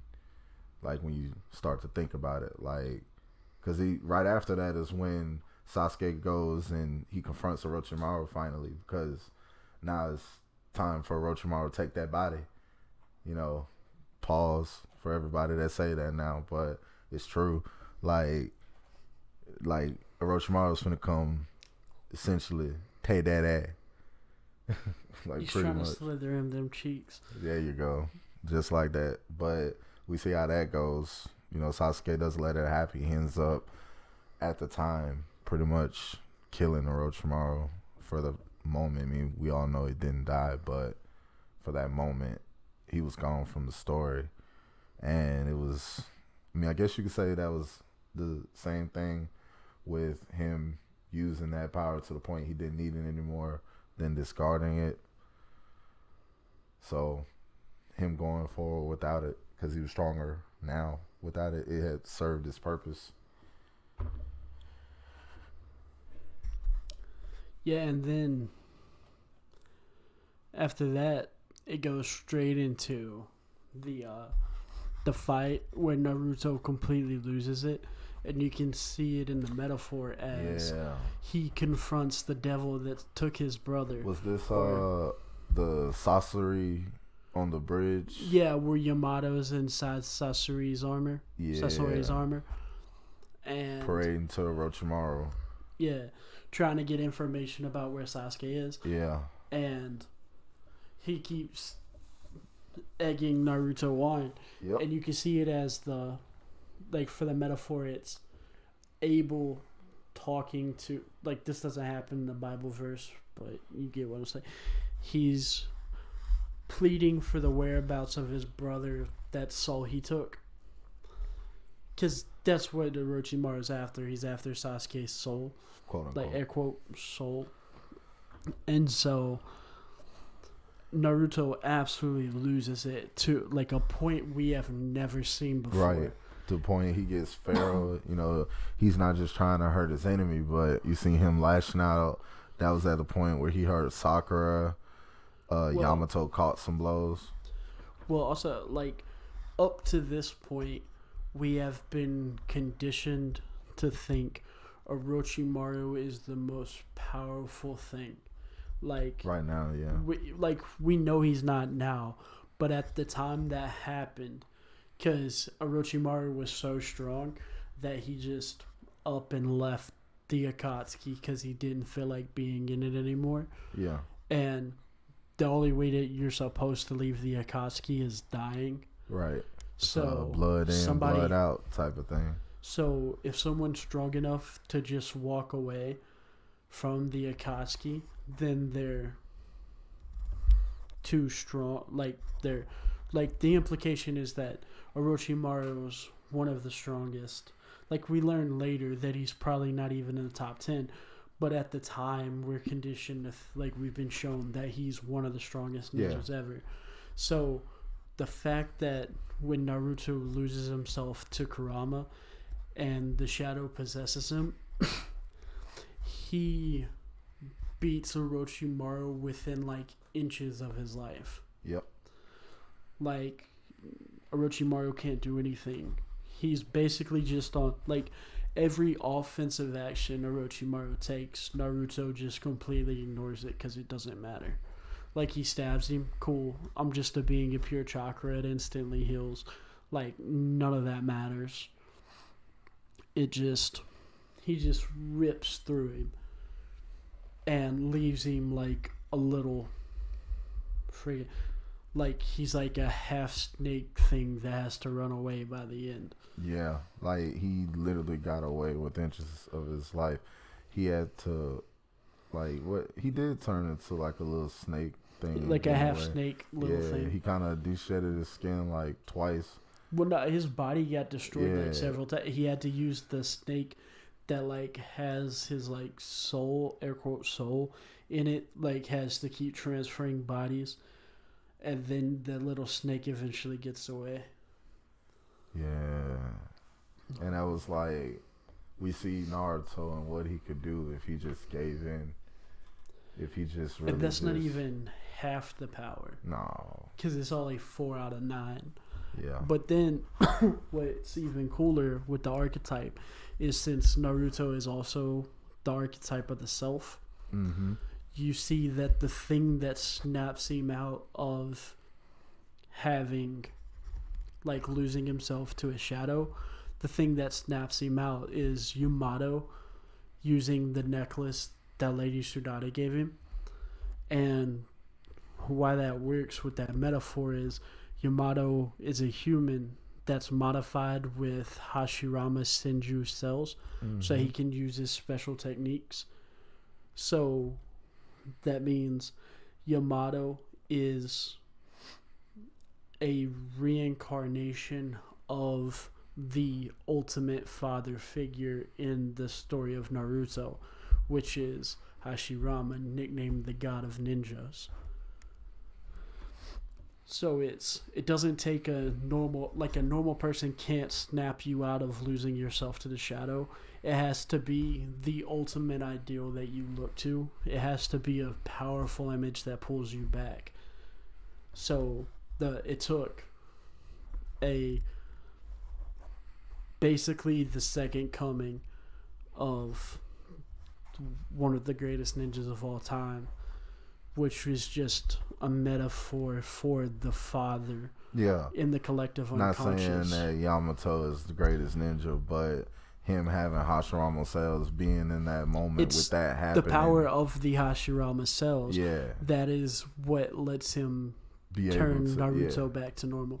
So it takes the vision of the archetype of the father. Right. To bring yourself back.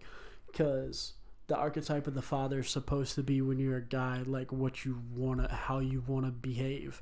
And Hashirama is the ultimate expression of the father in their world, because he's the greatest that ever lived. Yeah, he's the greatest man that ever lived. Yeah, greatest man ever lived, greatest ninja that ever put on the headband. Yeah. That second moment. greatest yeah. ninja. You know, we all know it's Naruto at the end of the Naruto story, now. But at that point in time, that's what Hashirama's role. He's the ideal. Hashirama would be the metaphor for the ideal man. Like, he's who Naruto should strive to be. And so it takes the power of that man, or it takes the power of the man Naruto wants to be, because he's not just the first Hokage, he's the greatest Hokage ever.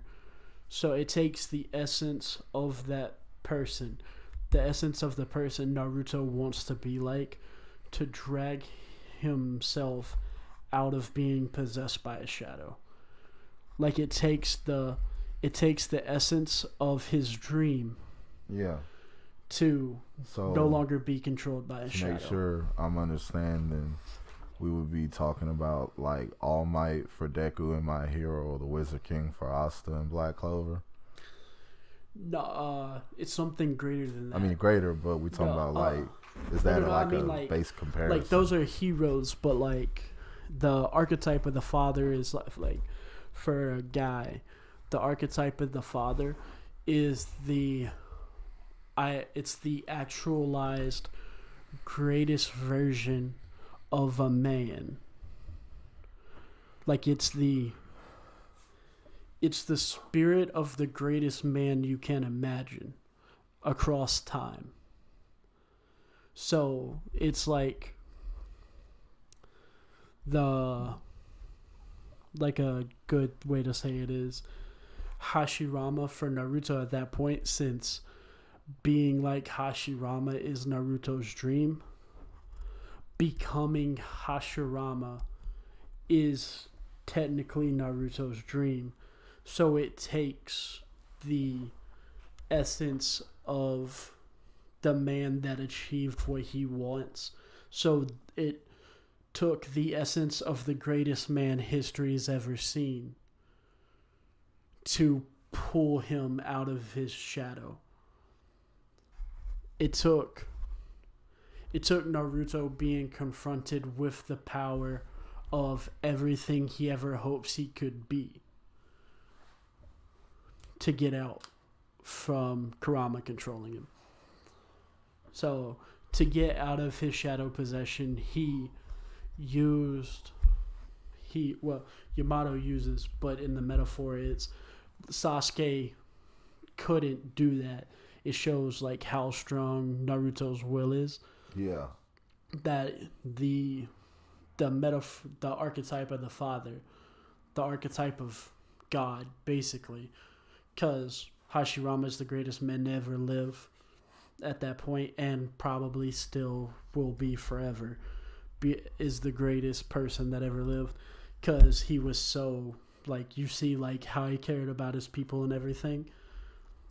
So it's like, it's basically it took divine intervention and the power of the person Naruto wishes he was. Yeah. The person that Naruto unwittingly wants to be identical to. The most. Yeah, the thing he wants the most, which is to be like Oh, Hashirama. greatest Like Hokage. he doesn't know that Hashirama is his ideal, but he subconsciously knows that Hashirama is his ideal Mm-hmm. because he doesn't just want to be the Hokage, he wants to be the best Hokage. Yeah, because he starts off. To that is Hashirama. Yeah, and so it takes the essence of his dream, the essence of God, to pull him out of those depths of being controlled by a shadow, which I think is like one of the best metaphors Kishimoto's ever written. I can definitely see it because just like how you said, Sasuke couldn't have pulled off a feat like that because see just how Naruto went into the despairs and stuff like that.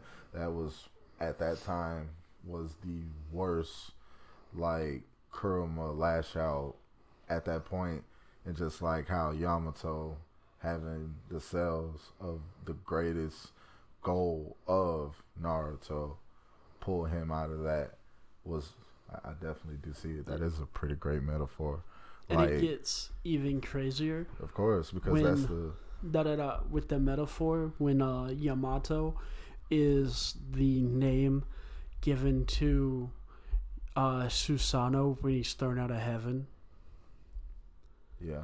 When he's stripped of his godhood, Yamato. So you could see it as a depleted form of God using the essence of God pull Naruto out of the despairs of his hatred so that his shadow no longer possesses him. Oh. Yeah, dude. Yeah, that's. See, I didn't know about the Yamato Susanoo correlation. Yeah, and Susanoo is like I don't want to trivialize Shinto mythology, but you know how Hercules is like the core of Greek mythology, like he's the thing, like the aspired, like the main pillar, and Sun Wukong is the main pillar, Chinese, and stuff like that. Like they're the Jesus-esque figures in that mythology. Yeah. Susanoo is that for Japanese mythology. Yeah. For Shinto mythology. Because he's the one that gets kicked out of heaven and then he comes back to save his sister. And saves the gods. Kishimoto was clever when he named him Yamato. But then, after that, there's not a ton more things that point out the metaphor until we get way later into the show. But I guess another thing that cements it is, or that like exemplifies it more, is when Sasuke goes after Killer Bee. And it just shows Sasuke like so how far behind he is. And then the Hokage summit like just reinforces it even more. Like Sasuke's not a threat to some of these people because he's so far behind these people. And then that goes into Naruto and Killer Bee becoming friends. And I think we'll stop episode 1 here and go deep into the completion of the Shadow integration and the Cain and Abel arc. Because I think the last 45 or 60 episodes of Naruto is going to be so dense that it's going to take the same amount of time this episode took to do it properly. It's going to be deep, but yeah. Yeah. So, if there's any questions or anything anybody has, feel free to drop a comment, and we'll do like there's enough questions as it goes on. We'll do like a little like 15-minute or so segment at the start of each episode where we answer the previous questions before we go into the next topic, I guess. Yep. Because these are all going to be 2.5, 3 hour long things is the plan. You guys have any points that also fall into the metaphor? Be sure to drop them in the comments. You know, we'd also love to hear you guys' observation on everything regarding to the metaphor that we probably didn't go over, or you probably see we'd love to go over it. But yeah, thanks for stopping by, and everybody have a good one.